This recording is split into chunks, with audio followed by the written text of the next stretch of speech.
and my wife is driving. So if I start screaming, don't be surprised. I've got a Bible in my hand. Whenever she drives, I always have a Bible in my hand. Well, that's if you guys crash, that's how they'll identify your remains. Well, it's definitely Mac Brunson. He's holding the Bible like this. Yes. Yeah, I'm clutching it. I thought that was so funny last night, and I guess probably a lot of people that are watching this, they didn't see the little leadership conference that we had last night, but you shared that funny anecdote about that every time you take your wife back to the place where she proposed marriage. I thought maybe you'd want to unpack that a little. Yeah, the psychogeographical. I'd like to hear that. So, places that you are mentally and emotionally attached to. Tell us about that, the psychogeographical locations. Mm-hmm. Last night I thought was great. I thought everybody did a great job, last night. Barry's thing went really well.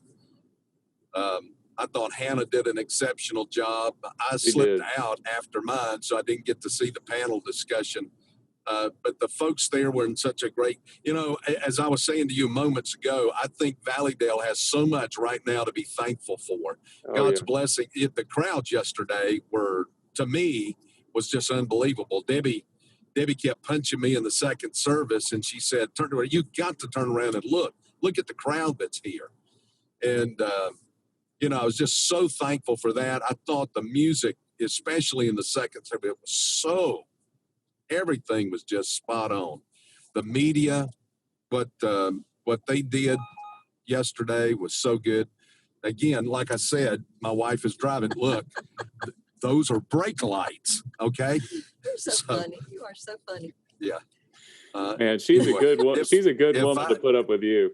If I meet my demise while live on Kirkwood and Mac, it'll be a fitting end to this whole thing.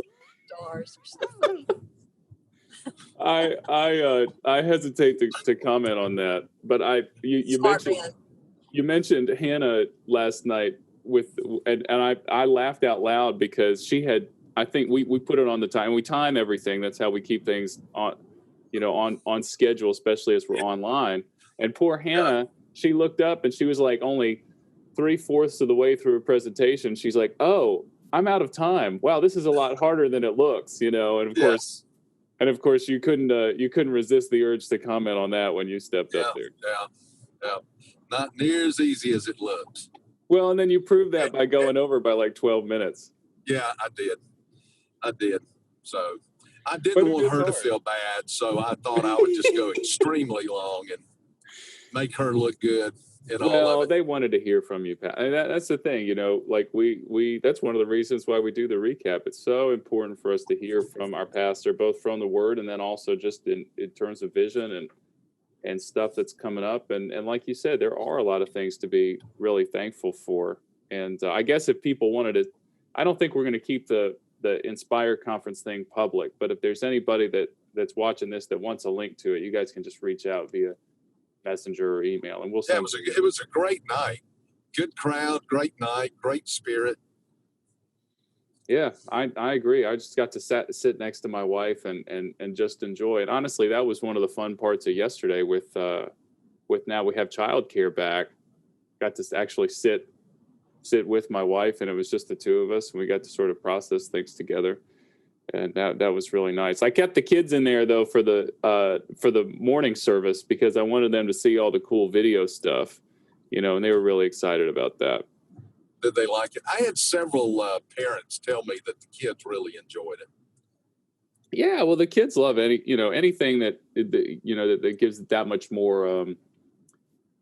I don't know, flavor, because they, how kids are. It's like if it's just one person talking, they can't figure out how to focus. But if you break it up with the videos, they like it. They always want videos at home. And it can be any kind of video, Pastor. It can be, one of their long shows, or like even if a family member sends me like a quick video message, one time is not enough. They want to watch it 25 times. Yeah. I can't tell you how many times I've seen Lion King. with Yes. grandkids. It's a good one. There's worse. There's Good worse Matata. ones. Yes, that's it, man. Well, speaking of Hebrew, maybe we should get there to the. I know that's not Hebrew. I'm just joking around. But we should probably jump into this text. I mean, it was such a great one. And you told us weeks before, you were like, "This is incredible." You know, these chapters, Job 38, 39, 40, and 41. Like, this is where God really shows off, and we want to show off in a media sense as well. That's why we had all the cool video elements and the special music. Man, I like the way that I guess it was the Lord that broke it down in the scriptures, but you just kind of showed us how it was those few areas. You used a word that I'd never heard before, cosmogony. You got to explain that one again. Cosmogony, yeah, it just means creation. Okay, so it's his. It's just a reference to creation. Yeah. And then you also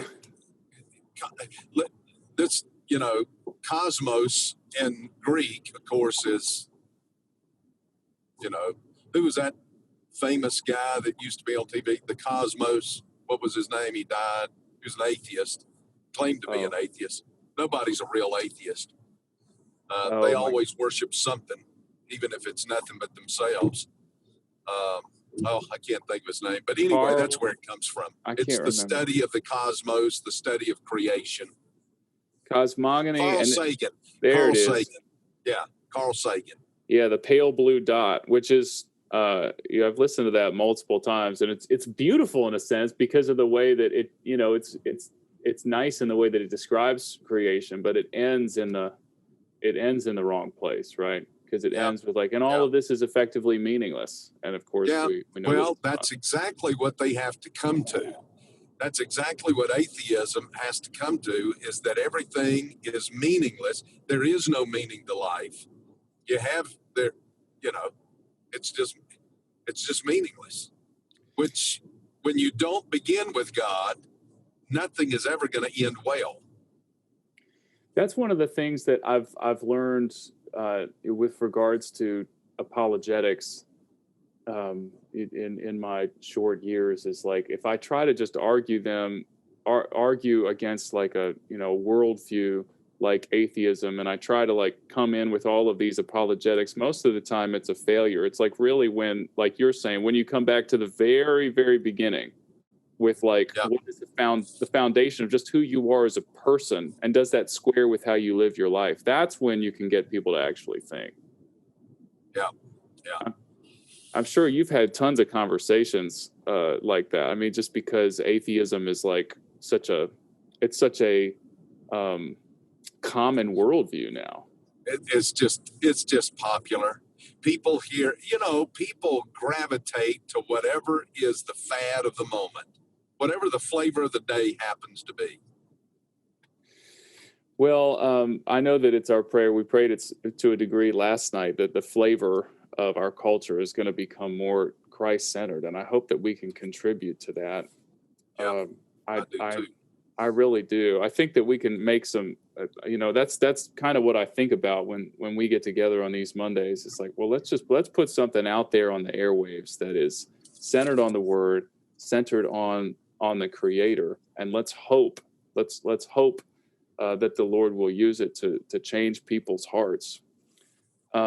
I had there were a couple other notes just from yesterday that I wanted to point out, but first, before I get to the more nitty gritty stuff, tell me what those other two areas were, because you started with the cosmogony, and then you went, and then it's a progression in two other ways. Yeah, well, the second was in zoology, the animal kingdom. God spends a great deal of time talking about that. And, one of the questions that I always get, people always ask me, will animals be in heaven? Well, sure they will.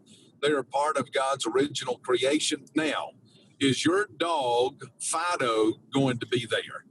Now, I don't think your dog Fido is going to be there. But will there be animals in heaven? Yes, there will be.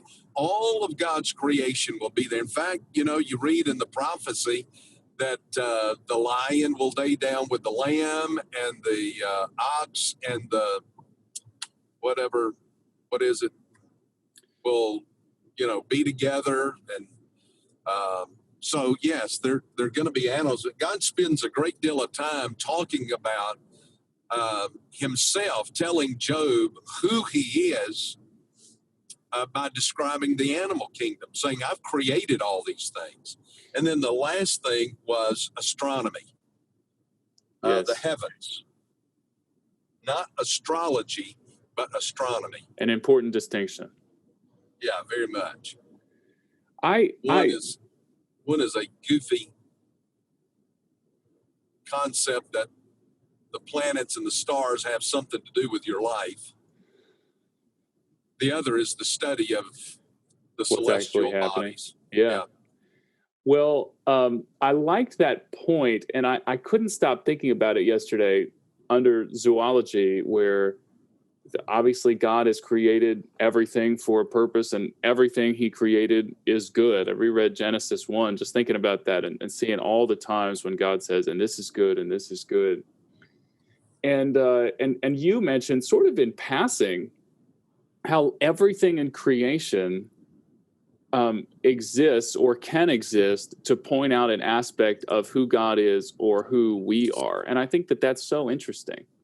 Yeah, I did make that because it was just a passing thought that sometimes I wonder if the animal kingdom doesn't show some little aspect of human life, like the ostrich, that he talks about. It really is a very limited animal with a very limited IQ. Right. It's got these little teeny wings for that big, huge body. It can't fly. Those wings don't. It can't fly. It can run, and in fact, it can outrun a horse. Yeah. And yet God, in his goodness toward a dumb, and now when I use the word dumb, I'm not trying to be, it's not a pejorative term. It is really a technical term of what you would say about an animal. They are dumb. They don't have the ability to speak or reason or things like that. So, and yet God in his goodness looks after him. God says, I created him. I created him with a limited intelligence. And yet, even though he has a limited intelligence, I care for him. I take care of him. So, and I think sometimes, God did not create man with a limited intelligence, but we just act dumb sometimes. And that is in the pejorative sense. Yeah, we do some really dumb things. I think there's a great book that was written a number of years ago entitled, Why Do Smart People Do Dumb Things? And it looks at all of these CEOs and people that have great influential positions, and they do something really stupid, really dumb. And yet God takes care of us. God cares for us. Even in the dumb moments, he takes care of us. Well, it's like that hymn that we all love where it talks about his eye is on the sparrow, and I know that he watches over me. If his eye, and to reference yesterday, if his eye is on the ostrich, if his eye is on the mountain goat, how much more will he not be watching over us and caring for us? That's an argument from the lesser to the greater. And that's a great picture of God, that if he's going to take care of this bird, he's going to take care of me. One of you got to meet Jim, my good friend, yesterday, and as we were processing the sermon yesterday, he told me this great story, and I'm sure you've heard similar ones, where because he used to be a free diver, where you dive pretty low into the ocean without any scuba gear or anything, and they would pick up these particular fish, and other like deep sea creatures. Well, it's pitch black down there, but when you shine a light on them, you just see beautiful colors. And this is all over the ocean floor, and it's just it's really funny because, of course, the evolutionists, the atheists will say that happened all by chance. But it's so easy to see how God created those with that beautiful color that only he can see most of the time, just for his good pleasure. You know, I looked at flowers when I was pulling out the other morning. I was looking at just a brilliant yellow, pastel yellow daylily that Mhm. blooms for one single day. And yet it is so vibrant. It looks almost like velvet. It looks like lemon ice cream. You know, it just is beautiful. And I think of the creative mind of God to make that, and then to make it in all kinds of colors, and it blooms for one single day. And why did God do that? Uh, for our enjoyment, Yes. for God to show us something in that of His nature, that He's a God that says, let me make a beautiful world for you. You know,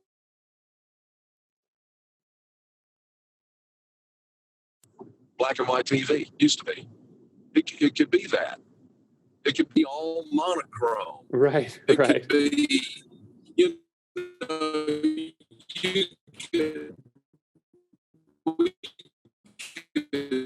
we could what a all of the sound, all of those kind of things. We could be tone deaf, the whole world, everybody, and yet God gives us sound and sight and beauty and music, beauty and flowers. Um, you don't get that out of an explosion. Go look at any explosion anywhere in the world and tell me out of it came beauty for the senses. Yeah, we were talking about that was another thing we talked about, just like this idea that that good things, beauty, order can come out of chaos. It doesn't really happen. It's only and you see that again in Genesis 1 that the earth is without form and void, and it's only God that can actually order it and bring that all together. Yep. And I got to look this up. That whole thing about the story about the scientists that tried to show how like order can come out of chaos, and then came the creation of chaos math. I'm sure you've seen this. And then in that they end up accidentally creating these fractals, these different repeating patterns that are all ordered. Yeah. And then the dissertation they write is like, we don't understand, this math is supposed to be chaotic, but there's an unseen force that's bringing order out of this chaos. Isn't that wild? And these guys are atheists. I need to find the link to that. I thought that was really, really interesting. When they profess themselves to be wise, they become fools. That's always been the funny part to me of atheism, is that every atheist will act as if their IQ is 190. They are absolutely the most intelligent people on the face of the earth. And yet Scripture says just the opposite. Right. It's that the fool has said in his heart that there is no God. Isn't all of that funny, the way those things work out? It is, Pastor, like the way that God takes our natural, because in our sin nature, we just have this natural way of looking at everything. Like we do believe in like the survival of the fittest in our sin nature, right? Well, and I'm going to lord over you, and I'm going to puff myself up, and I make myself all these things. And God says, no, I chose the foolishness of the world to shame the wise. Like he puts it, and he says, let the little children come unto me, have the faith of a child. So it's backwards from what we would think. I wanted to this has been a great discussion, and I guess I've still got at this, I think this would be helpful because we talked a lot about just the atheistic worldview. I have a couple of friends that I message often that are self-proclaimed very staunch atheists, and I thought maybe you'd want to talk a little bit about how we can approach people that would identify as atheists in love, like how we can start that conversation from a loving standpoint. Well, just in that, if you just express love to them, they don't know what to do with it. They don't know how. The world doesn't know how to respond to someone who shows them love. That's a good point. because none of it makes sense. They think that it's by might, it's by power, it's by, superior intellectual ability, that you dominate everybody else. But they don't know what to do when somebody just expresses genuine love for them. That scripture comes to mind when Christ talks about how if you return evil with good, and how you that's in I think that's echoed in Romans 12 as well, like that you heap burning coals upon the head of the person Right. who would be your enemy.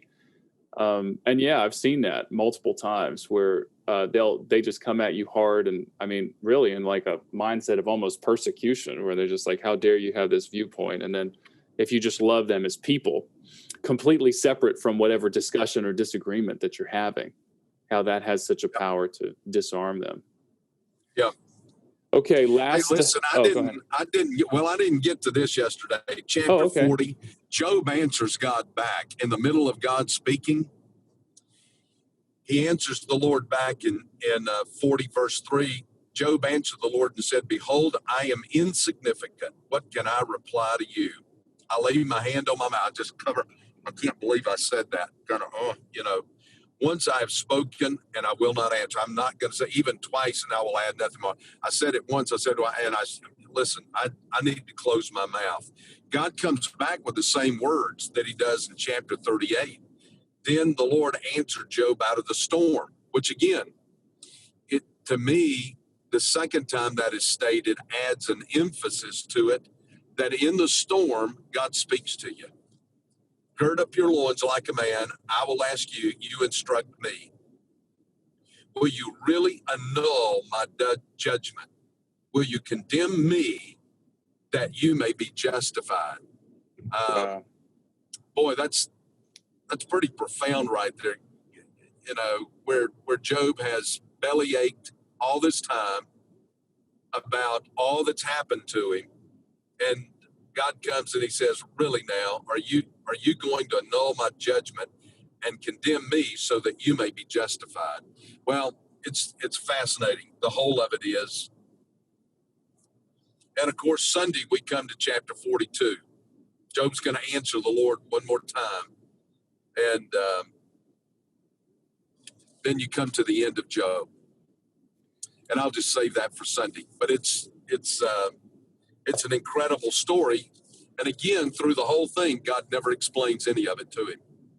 Well, and it's really interesting just you seeing, like, I mean, obviously God is disciplining him with these words. It's designed, he's coming down on it a little bit, but then at the end of all of it, he blesses him tenfold, Yep. Yeah, he does, which, it just says something that I think about my children and how I would discipline them, or my grandchildren now, which I don't really do the discipline of my grandchildren. I rarely ever have to. Yeah, Debbie says they're perfect. No, I wouldn't go that far, but when you discipline them, you're doing it out of love. God loves Job. I mean, God has really bragged on Job. Right. That doesn't mean that Job was perfect. Job never really claimed to be perfect. Right. And God doesn't say, but he does talk about the man having integrity and being upright. Yeah, So, and yet God still comes and disciplines him. Those whom the Lord loves, he chastens.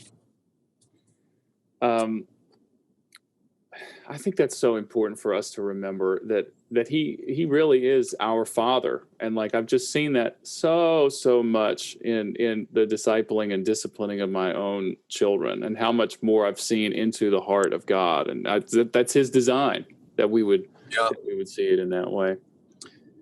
Well, before we in your love for them, you see God's love for us, and in you, the Father, the design has always been that they would see aspects of God in you. Oh, may it be, and that's so humbling. And I have that conversation with my kids but even when before I have to discipline them, it's like, and of course they're distraught because they know they're going to be disciplined. But but for me to say, like, my child, this is my responsibility before my God, and if I do not act on this, then I will be disciplined by my God. Yeah. And that's something I that I got the same lecture from my dad. And I remember getting it from my dad. None of it really made. I knew he was sincere, but none of it ever fit together until I had kids, and then I understood. Now I know how my daddy felt, and it's true.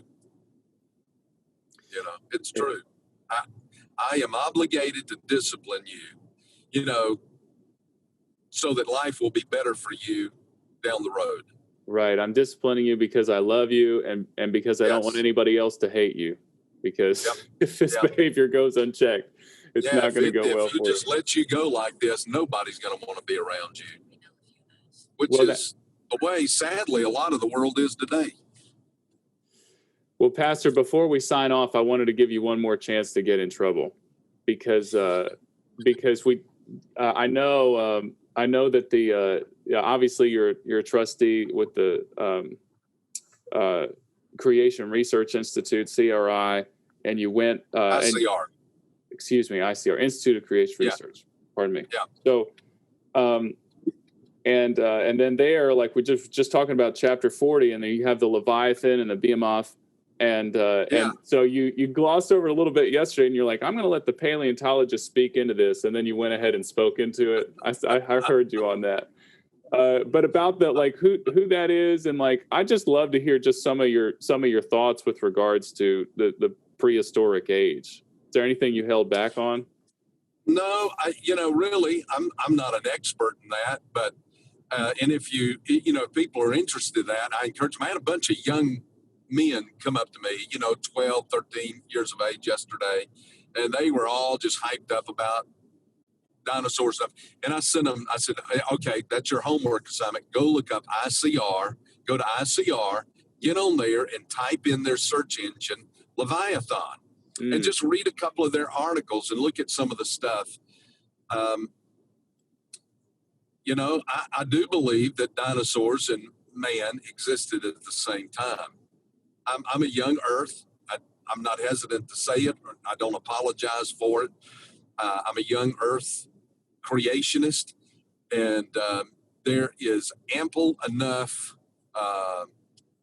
evidence of dinosaur bones and human bones in the same sediment, as well as tracks.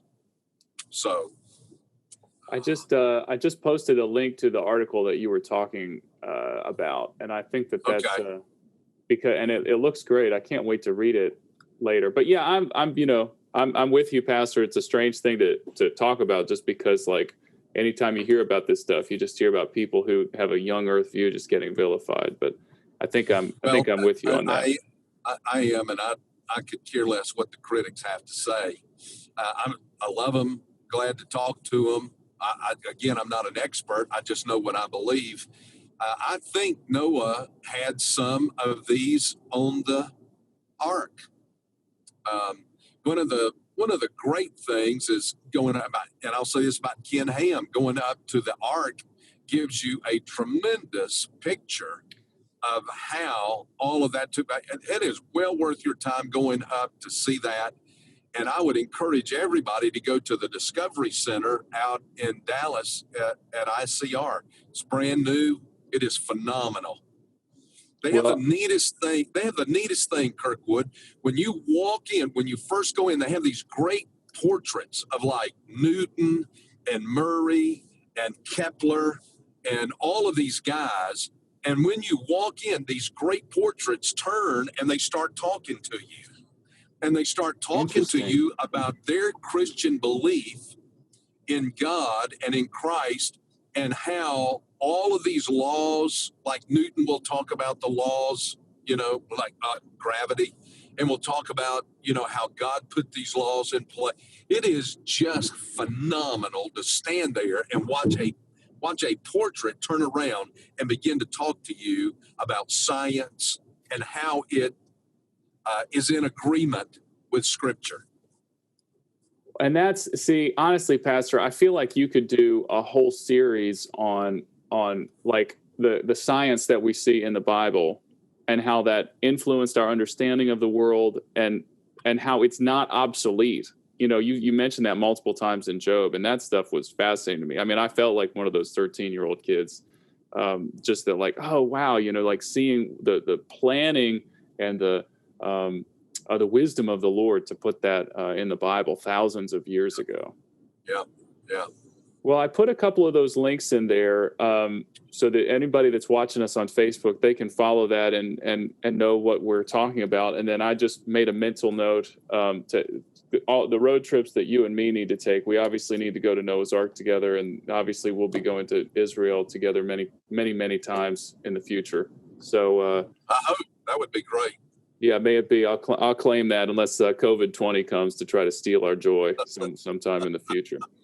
But Pastor, I really do appreciate this. Thanks for taking time on the road. It looks like the Lord's given you safety for these last 30 minutes, and we'll pray that continues. Yeah. As soon as I can get her to pull over, I'm going to start driving again. I got to bring some sanity back to this situation. All right. Well, I love you guys, and we'll talk to you soon. Okay. Take care.